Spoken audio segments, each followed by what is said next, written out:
Hello friends, I am प्रतिष्ठा। आज मैं आपको चैप्टर 2 समझाऊंगी जिसका नाम है माइक्रो ऑर्गेनिजम्स, फ्रेंड एंड फोड। सबसे पहले हम पढ़ेंगे माइक्रो ऑर्गेनिजम्स होते क्या है। माइक्रो ऑर्गेनिज्म बहुत छोटे ऑर्गेनिजम्स होते हैं जो हम अपनी ऐसे आँख से नहीं देख सकते। वो ओनली मैग्नीफाइंग ग्लास या फिर माइक्रोस्कोप से देखे जा सकते हैं। माइक्रो ऑर्गेनिज्म यूनिसेल्युलर भी हो सकते हैं, मल्टी सेल्युलर भी, मतलब उनमें एक सेल भी हो सकते हैं और बहुत सारे भी। माइक्रोऑर्गेनिज्म में एग्जिस्ट अलोन और इन कॉलोनीज। वो एक अकेले भी रह सकते हैं और ग्रुप्स में भी। माइक्रोऑर्गेनिजम्स हर एनवायरनमेंट में पाए जाते हैं, जैसे कि extreme cold, hot springs, desert and marshy lands etcetera. वो दूसरे ऑर्गेनिजम्स की बॉडीज में भी पाए जाते हैं। अब हम पढ़ेंगे types of microorganisms. Microorganism majorly 4 types के होते हैं। वो है bacteria, fungi, algae and protozoa. Virus भी एक तरह से माइक्रो ऑर्गेनिज्म होते हैं, पर उन्हें हम माइक्रो ऑर्गेनिज्म की कैटेगरी में इसलिए नहीं रखते क्योंकि वो होस्ट की बॉडी से बाहर लिव नहीं कर सकते, सर्वाइव नहीं कर सकते और वो रिप्रोड्यूस भी नहीं कर सकते। अब हम 4 टाइप्स ऑफ माइक्रो ऑर्गेनिज्म के एग्जाम्पल देखेंगे। एल्गे का एग्जाम्पल है क्लैमिडोमोनास एंड स्पाइरोगाइटा। फंगी का है bread mould, Penicillium Aspergillus and protozoans, amoeba and paramecium. ये एक वायरस का स्ट्रक्चर है। ये टेल फाइबर्स है, ये एंड प्लेट है, ये टेल है और ये हेड है जिसे हम कैप्सूल कहते हैं। अब हम देखेंगे फ्रेंडली माइक्रो ऑर्गेनिजम्स कौन से होते हैं। माइक्रो ऑर्गेनिज्म जैसे कि बैक्टीरिया जो होते हैं वो सॉइल के अंदर ऑर्गेनिक वेस्ट को मैन्योर में कन्वर्ट करके सॉइल की फर्टिलिटी बढ़ाते हैं, जिससे कि प्लांट्स की यील्ड अच्छी होती है। माइक्रो ऑर्गेनिज्म जो होती है एटमॉस्फेरिक नाइट्रोजन को नाइट्रोजन कंपाउंड्स बनाकर सॉइल की फर्टिलिटी इंक्रीज करते हैं। थर्ड है माइक्रो ऑर्गेनिजम्स कर्ड बनाने में, मिल्क से, और चीज बनाने में, पिकल्स बनाने में, bread, cakes, pastries, alcohol, wine and vinegar बनाने में भी काम आते हैं। माइक्रो ऑर्गेनिजम्स मेडिसिन बनाने में भी काम आते हैं। अब हम देखेंगे कर्ड फ्रॉम मिल्क कैसे बनता है micro organisms. The bacterium called Lactobacillus reproduces in milk and helps to convert milk into curd. जो Lactobacillus एक बैक्टीरिया होता है जो कि मिल्क में रिप्रोड्यूस करके उसे कर्ड बना देता है। अब ब्रेड कैसे बनती है? The fungus which is called yeast reproduces in flour dough and produces carbon dioxide during respiration, which makes the dough soft and helps in making bread, cakes, biscuits. जो फंगस होती है yeast, वो dough में जो होती है reproduce करती है, जिस वजह से जो डो होता है वो सॉफ्ट एंड फ्लफी हो जाता है और वो ब्रेड, केक्स, बिस्किट्स बनाने में काम आता है। अल्कोहल बनाने में कैसे काम आते हैं? यीस्ट जो फंगस होती है वो शुगर सॉल्यूशन में रिप्रोड्यूस करती है और उसे अल्कोहल बना देती है। ये प्रोसेस फर्मेंटेशन कहलाया जाता है। फोर्थ है मेकिंग मेडिसिन। जो बैक्टीरिया और फंगी होते हैं वो मेडिसिन बनाने में भी काम आते हैं। वो ऐसे माइक्रो ऑर्गेनिजम्स होते हैं जो डिसीज कॉजिंग माइक्रो ऑर्गेनिजम्स है उनकी ग्रोथ को स्टॉप कर देते हैं या उन्हें किल कर देते हैं। Such medicines are called antibiotics. ऐसी मेडिसिन्स को हम एंटीबायोटिक्स कहते हैं।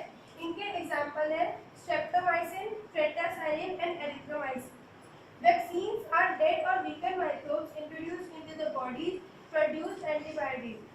जो वैक्सीन्स होती हैं वो डेड और वीकर माइक्रोब्स होते हैं जिन्हें हम एंटीबॉडीज बनाने के लिए अपनी बॉडी में डालते हैं। ये एंटीबॉडीज जो होती है हमें डिसीज कॉजिंग माइक्रोब से बचाती है और उन्हें किल कर देती है। हमें बचपन में जैसे बहुत सारे इंजेक्शन और पोलियो ड्रॉप्स वगैरह हम लेते हैं तो वो इसीलिए होते हैं, वो वैक्सीन्स होती है ताकि आगे हमें वो बीमारी कभी ना हो। तो disease like polio, cholera, typhoid, smallpox, hepatitis etcetera can be prevented by taking vaccine. अब हम पढ़ेंगे हार्मफुल माइक्रो ऑर्गेनिज्म। जो कई माइक्रो ऑर्गेनिज्म होते हैं वो डिसीज पैदा करते हैं प्लांट्स में भी और एनिमल्स में भी। ऐसे डिसीज कॉजिंग माइक्रोब्स को हम कहते हैं pathogens. Some microorganisms grow in food substances and produce toxic substance and make the food poison. कई माइक्रो ऑर्गेनिज्म फूड को स्पॉइल कर देते हैं और उसे जहरीला बना देते हैं, टॉक्सिक बना देते हैं, जिस वजह से अगर हम ऐसे फूड को खाते हैं तो वो पॉइजनस होता है और हमें फूड पॉइजनिंग हो सकती है। फूड पॉइजनिंग से हम बहुत ज़्यादा सीरियस कंडीशन में हो सकते हैं और हमारी डेथ भी हो सकती है। Some microorganisms spoil materials like clothing, leather, wood, etc. Microorganism जैसे फंगी, क्लोथ, लेदर या वुड को भी स्पॉइल कर सकते हैं। अब disease causing microbes in human. Disease causing microorganisms enter our body through air, water, food contact और insects. Disease causing जो माइक्रोऑर्गेनिजम्स होते हैं वो हमारी बॉडी में एयर के थ्रू, वाटर के थ्रू, फूड के थ्रू, कॉन्टैक्ट या फिर इंसेक्ट्स के थ्रू आ सकते हैं। These microorganisms are called pathogens, जैसे हमने पहले पढ़ा था। Diseases which can spread from an infected person to a healthy person are called communicable diseases. ऐसे डिसीज जो कि एक इन्फेक्टेड पर्सन से दूसरे पर्सन में जा सकती है through air, water, food contact और इंसेक्ट, ऐसी डिसीज को हम कम्युनिकेबल डिसीजेस कहते हैं। इनके एग्जाम्पल्स है cholera, common cold, chicken pox, tuberculosis etcetera. Some insects and animals act as a carrier of disease-causing microbes. Some insects and animals carrier की तरह काम करते हैं डिसीज को फैलाने में। For example house fly, female Anopheles mosquito जो कि मलेरिया करती है, फीमेल ईडिस मॉस्किटो जो कि डेंगू के लिए होती है। ये इमेजेस हैं, ये फीमेल एनाफिलिस मॉस्किटो है जो कि मलेरिया के लिए, और ये ईडिस है जो डेंगू करती है। अब नेक्स्ट टॉपिक है disease causing microorganisms in plants.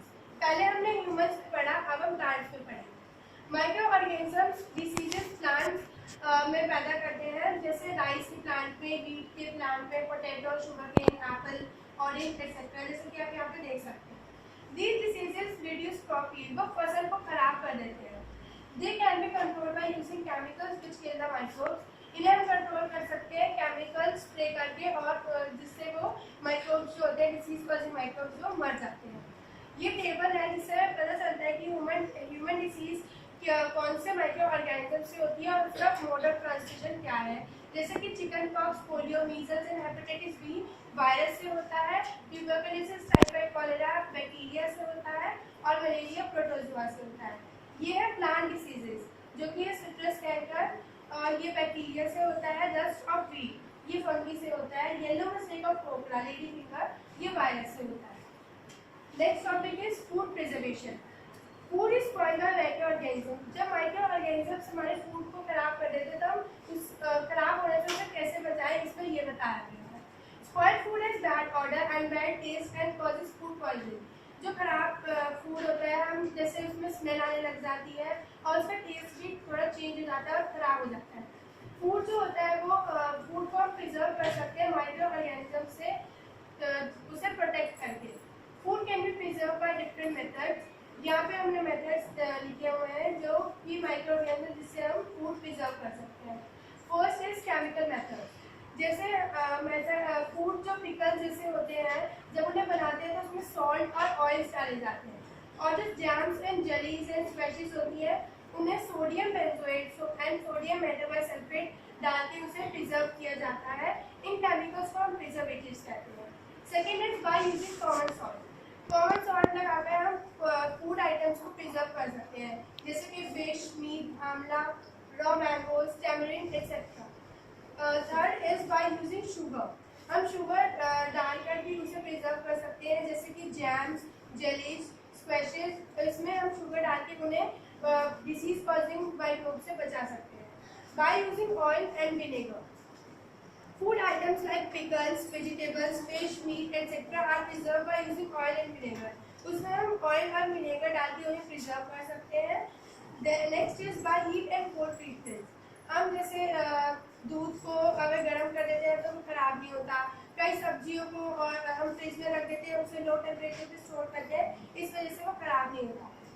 तो अब ये प्रोसेस है पेस्चराइजेशन। इस प्रोसेस में मिल्क को सबसे पहले 70 डिग्री सेल्सियस तक 15 to 30 सेकेंड्स तक उसे गर्म किया जाता है। देन सडनली उसे लो टेम्परेचर में रख दिया जाता है, जिसे हम पेस्चराइजेशन कहते हैं। इसे पेस्चराइजेशन इसलिए कहा जाता है क्योंकि ये लुईस पेस्चर ने डिस्कवर किया था। Next is by storage and packing. हम जो भी बाजार से आइटम वगैरह खरीदते हैं, वो जो होती है वो पैक्ड होती है और उनमें प्रिजर्वेटिव्स भी डाले होते हैं, जिससे वो प्रिजर्व रहे और स्पॉइल ना हो। Next is nitrogen cycle. Nitrogen जो हमारे एटमॉस्फेयर में है वो कांस्टेंट रहती है, वो नाइट्रोजन साइकिल की वजह से कांस्टेंट रहती है। The nitrogen in the atmosphere is converted into nitrogen compounds in the soil by nitrogen fixing bacteria which is called rhizobium and blue green algae. Nitrogen जो होती है एटमॉस्फेयर में वो नाइट्रोजन फिक्सिंग बैक्टीरिया है जो कि राइजोबियम होता है और blue green algae soil nitrogen compounds बना के उसे सॉइल में फिक्स कर देते हैं. Lightning also converted into nitrogen compounds in the soil. The nitrogen compounds in the soil is used by plants for the synthesis of proteins and other compounds. जब जो nitrogen होती है वो सॉइल में पहुंच जाती है तब जो प्लांट्स उन्हें अपनी ग्रोथ के लिए यूज करते हैं ताकि उन्हें अच्छे से प्रोटीन्स मिल सके. जो हर्बीवोर्स होते हैं जो कि जिसे जो प्लांट्स पे डिपेंड करते हैं, जो फीड करने के लिए प्लांट्स पे डिपेंड करते हैं, उन्हें हर्बीवोर्स कहते हैं. और वो जब प्लांट्स को खाते हैं तो उन्हें ऑब्वियसली प्रोटीन्स और अदर कंपाउंड्स मिल जाते हैं जो कि प्लांट में होते हैं. When plants and animals die, जब प्लांट्स और एनिमल्स मर जाते हैं तो बैक्टीरिया और फंगी जैसे हमने पहले पढ़ा था उसे कन्वर्ट कर देते हैं nitrogenous base into nitrogen compounds in the soil which are again used by plants. इसमें भी दोबारा से साइकिल चल रही है जिस वजह से जो फंगी और बैक्टीरिया होते हैं वो dead plants and dead animals को नाइट्रोजन कंपाउंड्स में फिर से कन्वर्ट कर देते हैं जो कि फिर से प्लांट से यूज की जाती है. Some other bacteria convert some nitrogen compounds in the soil into nitrogen gas which goes back into the atmosphere. पहले जो एटमॉस्फेरिक नाइट्रोजन थी वो सॉइल में आई. अब सॉइल में जो सॉइल में नाइट्रोजन है उसे दोबारा एटमॉस्फेयर में फिक्स करने के लिए भी बैक्टीरियाज होते हैं जो कि उसे फिर से एटमॉस्फेयर में वापस ला देते हैं. इसलिए जो होती है साइकिल चलती रहती है और जो एटमॉस्फेयर में नाइट्रोजन का कंपाउंड कांस्टेंट होता है वो कांस्टेंट रहता है. ये नाइट्रोजन साइकिल का डायग्राम है जिससे हम कर सकते हैं ये 3 साइकिल्स बन सकती हैं इसमें. तो सबसे पहले ये एटमॉस्फेरिक नाइट्रोजन है. Nitrogen fixing bacteria and blue green algae fix atmospheric nitrogen into soil. बस सॉइल में उन्हें नाइट्रोजन कंपाउंड्स बना के फिक्स कर देते हैं. Then compounds of nitrogen in the soil. Then जो दूसरे बैक्टीरिया होते हैं वो टर्न कर देते हैं कंपाउंड्स में नाइट्रोजन इनटू गैसियस नाइट्रोजन जो कि फिर से एटमॉस्फेयर में चली जाती है. सेकेंड साइकिल बनती है एटमॉस्फेरिक नाइट्रोजन. जो लाइटनिंग नाइट्रोजन फिक्स कर देती है वो फिर से कंपाउंड्स बन जाते हैं सॉइल में जाकर जो कि वहाँ पे फिर से एटमॉस्फेयर में चले जाते हैं और फिर से वो साइकिल कंप्लीट हो जाती है. थर्ड साइकिल हमारी बनती है यहाँ से compounds of nitrogen in the soil. ये प्लांट्स के द्वारा ले लिए जाते हैं और जब एनिमल प्लांट्स को ईट करते हैं तो नाइट्रोजनस बेस जो होता है एक्सक्रीशन से और उनकी डेथ से जो नाइट्रोजनस बेस होता है जो कि फंगी एंड बैक्टीरिया जिसे फिर से कन्वर्ट कर देते हैं उसे फिर से वो कंपाउंड्स बन जाते हैं नाइट्रोजन के सॉइल में और फिर से वो बैक्टीरिया टर्न कर देते हैं कंपाउंड्स का नाइट्रोजन इनटू गैसियस नाइट्रोजन. इससे जो नाइट्रोजन का कंपाउंड जो उसकी क्वांटिटी होती है वो एटमॉस्फेयर में कांस्टेंट है. Thank you.